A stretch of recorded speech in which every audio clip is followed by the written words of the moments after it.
Next up, we got industry plans that failed. Doesn't work.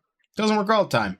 Works most of the time, doesn't work every time. Industry plants Let's are figure out who artists that are fucked up. planted in the music industry by labels or other important people. Sometimes they can Indie be hard or to spot, fell and off hard. sometimes they are painfully obvious and generic, which can deter people from wanting to listen. And those are the people that we're going to be checking out today. So today I have gathered 4 artists that were planted in the music industry but failed to grow. But first, let's quickly define what an industry plant is. So the term industry plant is thrown around all the time with tons of people giving it different definitions. For example, when you Google industry plant, the definition is artists who have only just started in the industry and are then picked up by a major label and groomed to be a star. But the issue with this definition and many similar ones is that it can be applied to a lot of artists. The whole point of a label picking up an artist in the first place is to help them blow up. A better definition is an artist who is a major/indie label backing their movement but presents themselves as a homegrown startup to create the illusion of an organic following. But the issue with this definition too is that whether or not you're an industry plant, a lot of artists aren't very talkative about their label, and a lot of artists like to run with the did it on my own narrative.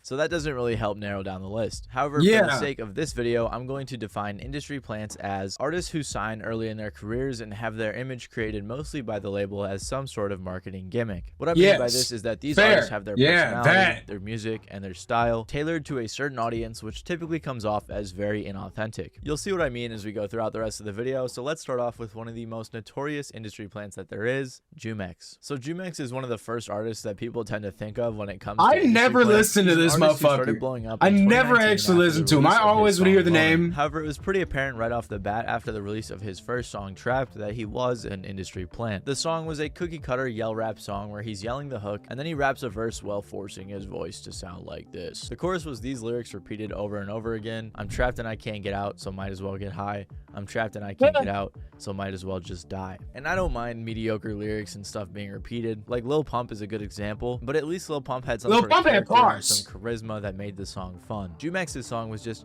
hey, X is popular, let me try to copy that. But the reason it was I'm depressed and I'm sad. I need to make a song. It was his first song, and it had a music video directed by ex-Odd Future member Taco, who's pretty up there in the music industry. And he was already signed when this song was released. So then it begs the question, how did Jumex get planted? Well, Jumex was your average high school SoundCloud rapper who was fascinated by music from artists like Lil Peep, X, and others. He was releasing some music before he was planted, but it was even worse than his newer stuff. You were never there, hearts broken to despair. I saw you in the summer, just a girl with long hair. It just sounded like some Lil Peep inspired music with poor production. That was how all painful. His music was at the time. And on top of that, he was trying to look the part of a SoundCloud rapper as well. However, he went somewhat viral after posting a video online where he was smoking in his class and yelling World Star. This video caught the attention of Bradley Scoffern. Bradley Scoffern is a guy who's worked a lot with Odd Future. He used to help manage Tyler the Creator and worked with Golfwang. He had been working with them as early on as 2012 and also worked as a carnival director at Camp Flognaw. So people theorized that Bradley found Jumex from this video,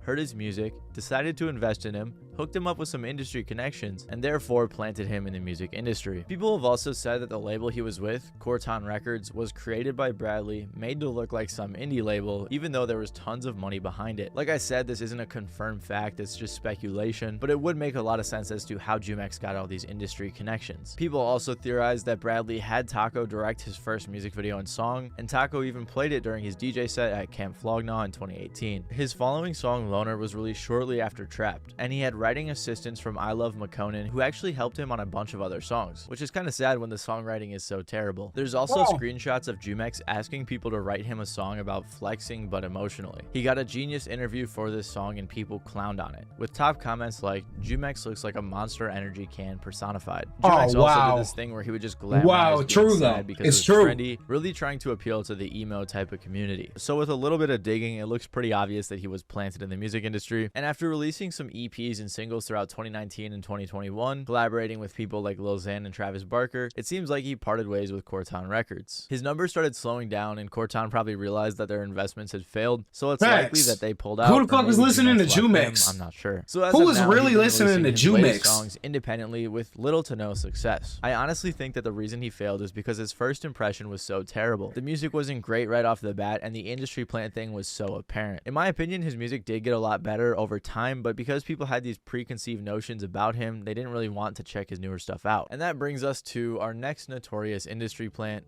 Baby Goth. So Baby Goth is an artist that just appeared one day. She popped onto the scene when she was featured on Trippie Redd's album. I didn't even think about that. True though. 9th of 2018. Shortly after that, she released Baby Goth just popped up out of nowhere. Trippie Redd and Lil Xan. So I never even thought about that. Good fucking point, Matty Balls.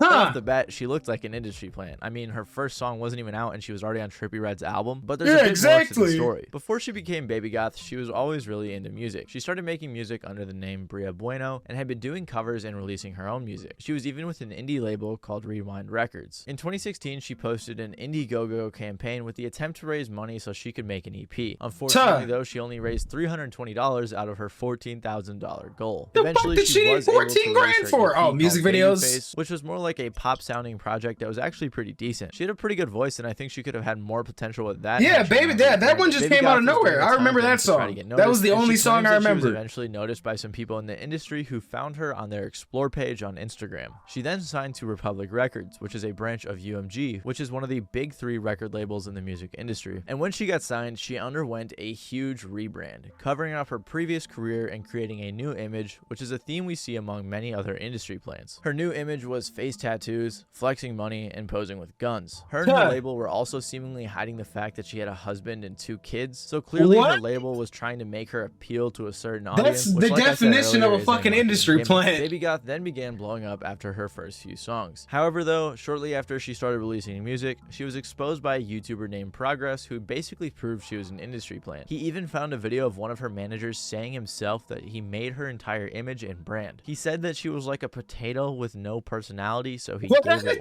She has no personality. Damn. So I was like, since a person can't speak, you got to make them look cool, right? So we get a cool name, right? All we had to do, get face tats, because all these artists got face tats, right? So you build an aesthetic, you build a brand, right? So when she walks into the office, she looks cool. You know what I mean? That's all labels want. And that was insane to see. I cannot believe that he admitted that online for people to see. And honestly, her music as Baby Goth wasn't even that bad. Like, I'm not gonna go listen to it personally, but that brings me to another point. It wasn't terrible music. That's why I never even thought about her being a fucking industry plant. That's all that matters. Anyways, she released an EP and continued releasing music throughout 2020, including a song with Slim Jimmy. But as she kept releasing, her numbers continued going down. The fact that she was an industry plant and her music seems so inauthentic is most likely the reason why her career didn't work out. She's been teasing new music to this day, but has not released anything since 2020. Bro, she's Cardi, bro. What you mean? Sorry, guys. One second. What's the female Cardi, bro? Hey, what's up, man? Hey, man, I'm watching your new video and I love your shirt. How are you seeing? Well, I got UW printed on $30 time use percent. Don't find in a while, and I'd really appreciate it. Anyways, back to the video. Our next industry plant is someone with one of the most fascinating origins out of anyone else on this list, and his name is Smiles. So Smiles is a rapper whose name may sound familiar because he was featured on 6ix9ine's album Tattletales on the song Charlie. He released his first song as Smiles a day before that 6ix9ine song came out. Remember Smiles at all? Music consistently I didn't hear about this nigga. He hasn't seen much success and has only had one song since then crack him. I know Smiley, and that was a song featuring Snoop Dogg called Happy. So how did an extremely small rapper get featured on 6ix9ine's album and get a feature from Snoop Dogg? He's got to be an industry plant, right? Well, I can't say whether or not he's a traditional industry plant because he's had a career spanning over a decade before becoming Smiles. But I do consider him an industry plant of some sort, and you'll understand why after I explain it. So I think we should start with Smiles' dad. His dad is a man by the name of Bruno Mascalo, who's a multi-millionaire. He looks like he makes industry plants. $575 million. Now, the reason I think this guy's his dad is for 3 reasons. 1, he follows Smiles and a Smiles fan page on Instagram. 2, they both have the same name. 3, he mentioned in an interview he has a son in a rock band in LA. And you may be wondering, isn't Smiles a rapper? Why'd you say that he's in a rock band? Well, that article is from 2011, when Smiles was in a rock band by the name of Drive A. He was the lead vocalist and guitarist, and I'm not gonna lie, their music was pretty solid. The band was formed in 2007 and put out music until 2011. They released 2 full-length albums and they were actually pretty successful. Drive A has a music video with over 160,000 views, and there's a ton of people in the comments saying that they actually missed the band, or that they saw them live on tour with other bands. However, I can hardly find any information about this group, and after breaking up in 2011, Smiles joined another band called Raw Fabrics under the name Jack Franco. They started the band in 2011, and by 2014, the band had just finished a nationwide tour that they headlined, and then released their debut EP, Gold Handcuffs. In 2015, after releasing their second EP, it seems like the band split, leaving just Jack Franco, who is now going by Jack Bruno. He was also struggling with drugs drugs, which may have had a hand in that. Jack Bruno was active as Raw Fabrics until 2016 when he decided to go solo as Jack Bruno, but instead of making rock music, he made rap music. I believe he started releasing rap music in 2017, and that's when his career got extra weird. He had songs featuring famous Dex, who was super hot at the time, and he also had a song with Playboy Carti. For some reason, some of his music was released as 92 Jack, so it seems like he's been having identity issues. What? Bro's over here having identity crises. In the industry and had tons of connections. He's open for artists like Wiz Khalifa, Juice WRLD, Lil Pump, Lil Skies, 6ix9ine, and Ray Shremmerd. It's left a lot of people wondering how he was able to get these connections, and I've seen some people speculating that he paid for them, and that would make sense since no one really knew who he was, and he was even booed off stage at some points. I feel bad for how hard he was clowned on, but the music was kind of cringy, like this live Dunkin' Donuts performance he did. Trying to eat a diet, then you eat a donut. When you're trying to stay sane, then you up and go nuts. Anyways, he released a lot of music. That was horrible. Bruno, although most of it's been deleted from streaming services. That was internally. 2020, that hurt the soul right there. That shit hurt the fucking soul. Essentially that of a 2010 smiley face emoji. It seemed like he was trying to have a similar image to 6ix9ine. He came out as Smiles under Create Music Group, which is the same group that has worked with 6ix9ine, YNW Melly, and more. So people speculate that the reason he has all of these connections isn't because a label scooped him up and tried to make him an industry plant, but instead people speculate that he's just asking his dad for money so he can pay for these extremely expensive features and that's definitely what's happening. So that's why I'd say he isn't a traditional industry plant. It's more like he used his dad's money to actually plant himself in the music industry. And since he only has 18,000 monthly listeners despite all of these features and connections, I'd say it's been a failed attempt. So yeah, Smiles' career is crazy and I haven't seen anything like this, so maybe I'll do a full video about it one day in depth. And that brings us to our final industry plant, Icy Narco. I'm Icy Narco and I deserve to do that. I forgot about this nigga. I taught SpongeBob how to play the clarinet.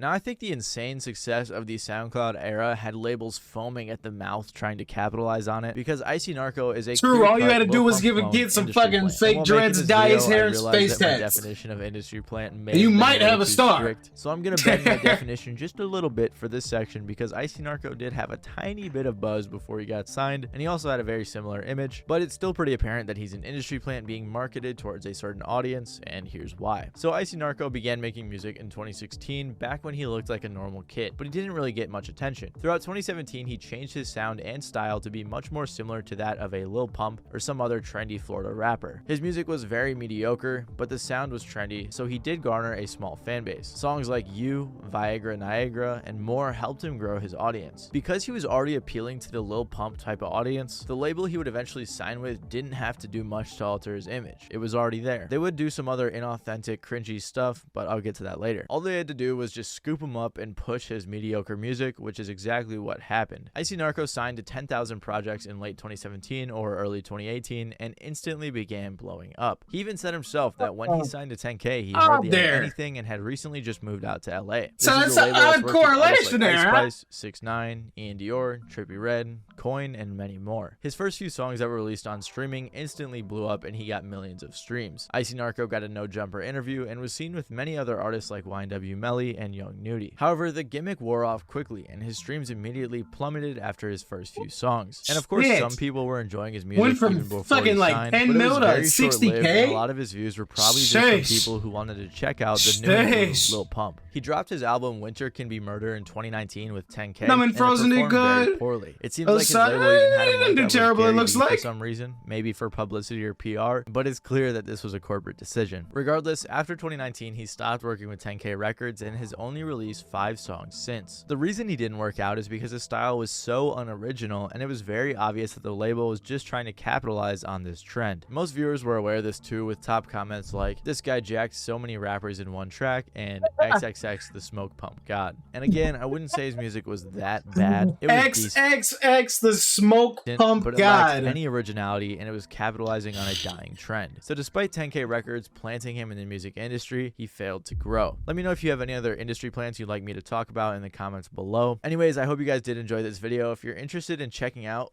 one of these shirts, I think they're pretty cool. You might like them. Make sure to it was definitely another banger. It was definitely another Matty Balls banger. Can say that much for the very least. Oh shit. Let me know what y'all think.